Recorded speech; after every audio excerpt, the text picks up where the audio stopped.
So we got our 2 Blue Nova batteries on, and now we can put it back in place. What happened, Ricky? What happened?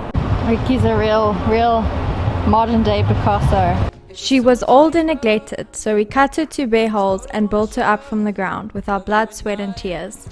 So follow our journey as we plan to sail her to new destinations and make lasting memories.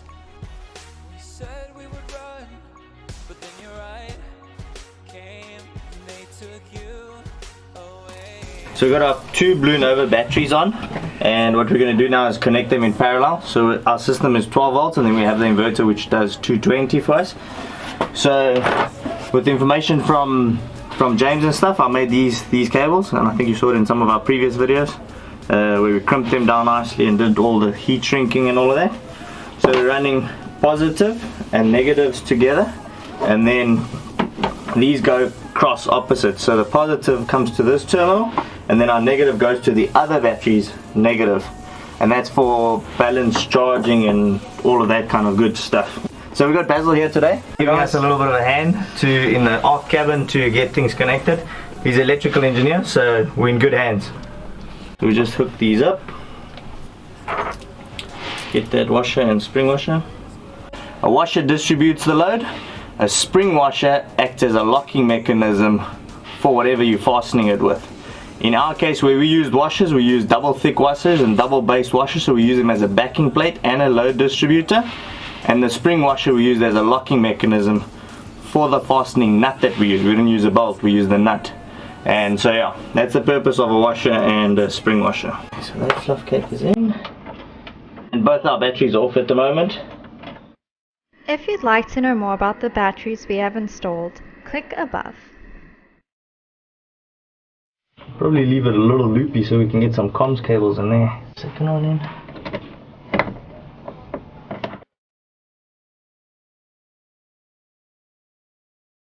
So over here it's a good idea to always have the lugs directly on the terminal and no washers in between there, so we get a perfect contact. And once we tighten this down, there's a nice surface area that they're both bonding onto, that lug onto that one and onto the base of the conductor material. And all of this is brass. You get really good conduction out of it.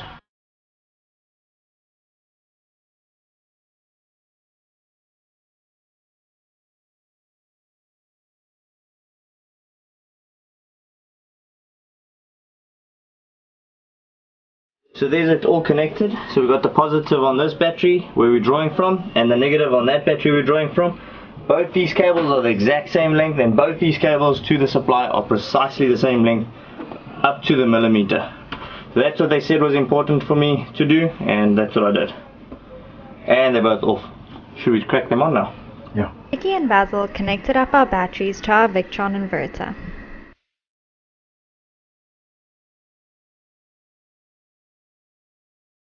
So we're just mixing some epoxy for our unit over here. Our epoxy and hardener both were measured on the scale. As you can see, the top layer is the hardener, the bottom layer is the epoxy. It's essential that we mix it nicely. So we mix it up first nicely until there's a good mix, and then we start adding our fillers into it, and we use a combination of fume silica and cotton flocks. Cotton flocks provides us strength and flexibility, and the fume silica gives us rigidity and prevents running. And what that does, the combination of the two gives us a good strong mix that's not brittle at all. So what this is, it's a piece that it's like that, and then gives us the angle for our gearbox to mount onto. This pretty much takes all the weight that and the force, the thrust that the engine provides, so that all those newtons get pushed into this panel that drives the boat. So now, as you can see, there's a wooden core, and it's been like that for all the years. All the guys did the cutout. They never backfilled that, so we removed all the wood, and we're going to edge all of that with the epoxy. Nicely mixed up, and we start adding our fillers now. I like to start with the cotton flocks. Cotton flocks is pretty much just like this. It's really fine cotton. That's all that it is. There's nothing else in it. It's just purely ground down cotton. It works fantastic as a filler base. Gives good flexibility. Very strong, especially for wood applications. Top it off with fume silica. Basil, also known, and that allows for it not to be runny, and also gives us stiffness in the mix.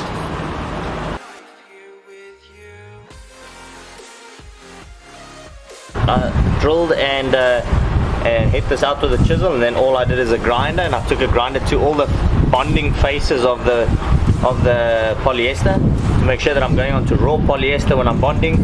And so we just start filling it up.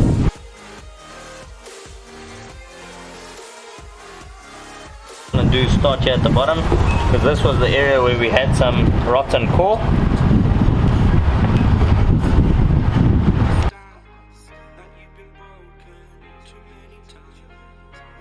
It's a good windy morning this morning. This is cured overnight, and as you can see, the core inside there is all epoxied now. And now we're going to grind all of that down and make it nice and smooth. We're just using a grinder with a flapper wheel on it. Alternatively to this, one of those backing wheels with a flat sanding pad, but the very coarse ones, 36 grit.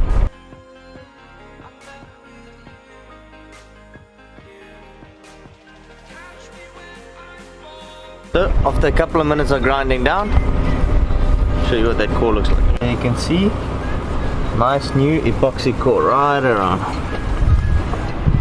And now that will always be good. And now we can put it back in place. And I'm just using these bolts just to line up, check she gets nice big washers, nice thick washers also. So we're just putting it up, lining it up, going to tighten down, and then going to drill the remainder of the holes that we haven't drilled already. Everything lines up perfectly. Perfect line up. And now what we're going to do is we'll drill the remainder of them. All those holes need to get drilled. There's holes up there too. And down the side. And then we're also going to use some adhesive. This part is one of those parts that you kind of never want to come out, so we're going to use some 50 to 100 running around there, almost like doing a transom job. So we've got it bolted down nicely, and now we're going to start drilling all our holes running around. It's actually overkill the amount of holes that are on here, but we'll put it in anyways.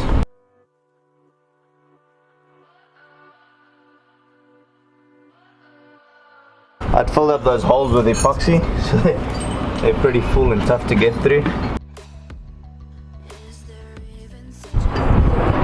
So there's the backing now mounted with the temporary drive, and the engine will be fitted inside there.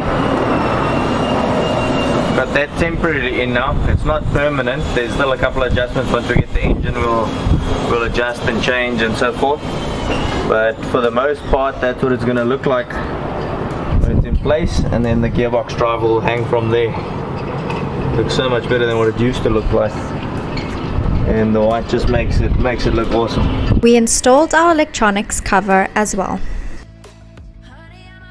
Actually, epoxy filled these holes, so most of what we went through is just complete epoxy, and so that should mean that we don't have any problems in the future with leaking water in there and all that. Other than obviously we're going to run a little weather seal on it. But once the cockpit's closed up, we shouldn't be getting any water in.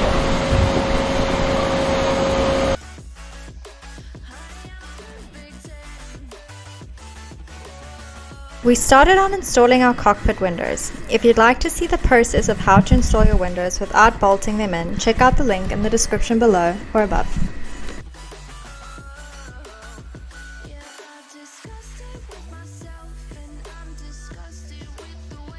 We first templated and sized up our windows and then sanded them down.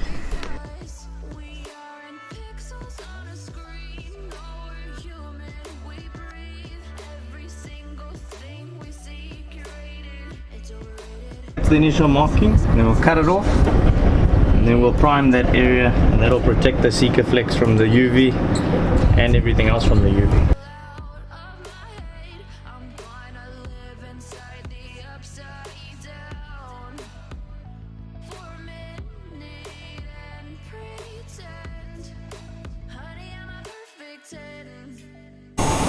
So we got a little structured teamwork going on here. Ricky and Moses template and cut, and then I sanded down afterwards. And then once we've done with all that, then we'll fit it again.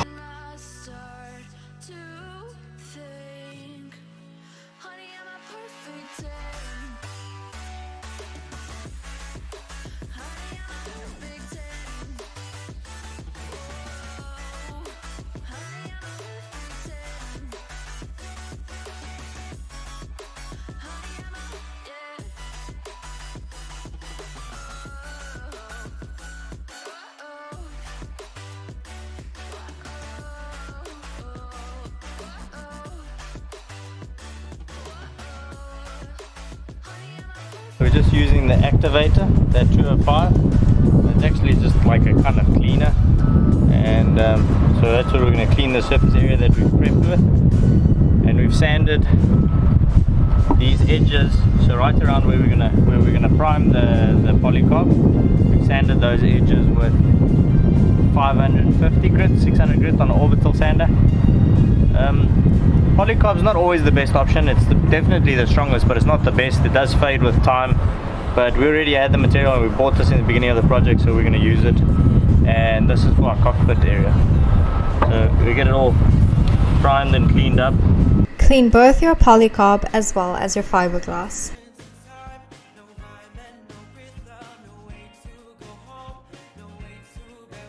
Hey, what are you doing? Ricky, what are you doing? Ricky? Doing? What happened, Ricky? What happened? The boat got sore for a plaster. I'm taping up for the primer.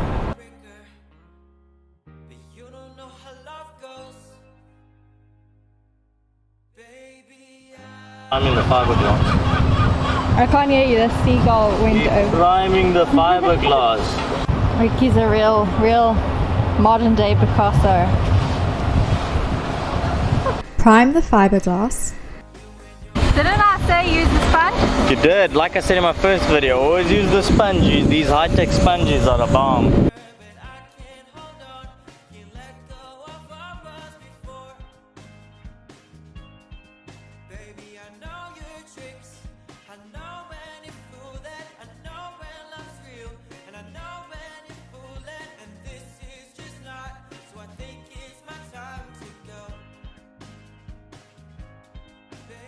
And prime your polycarb.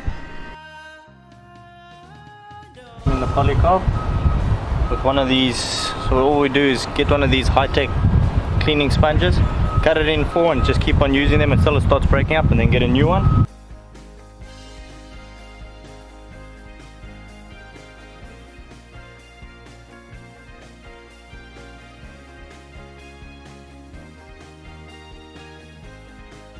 So we used 209 on the acrylic, or on acrylic polycarb, this one does both, and 206 on the fiberglass.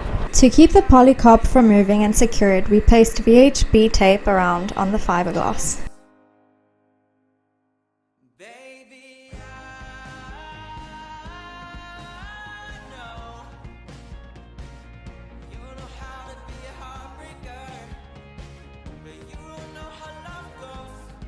And then fit in our polycarb.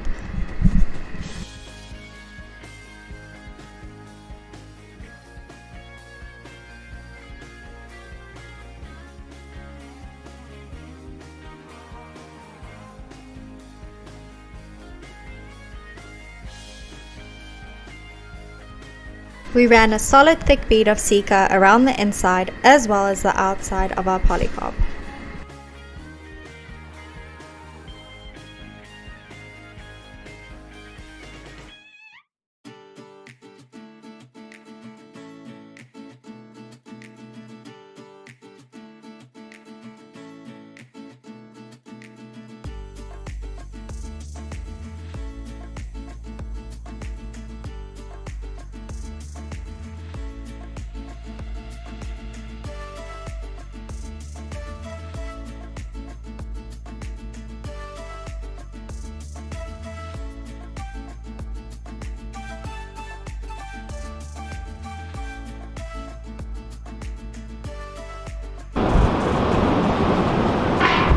And our windows, we're not removing the film off of it. So you can just protect the windows from yellowing while we're here on the hard. And yeah, so there you go. Back cockpit windows. Stay tuned till next week where we paint the underside of Lady Africa and finish up our jaws. Thanks for watching. Don't forget to give us a thumbs up and subscribe. If you'd like to support our production, you can do so by joining our amazing patron family or make a one-time donation towards Lady Africa via PayPal. Your support and help is appreciated. Thanks to our awesome new patron, Peter D. Corleto, as well as to ProTech for your generous donation towards Lady Africa.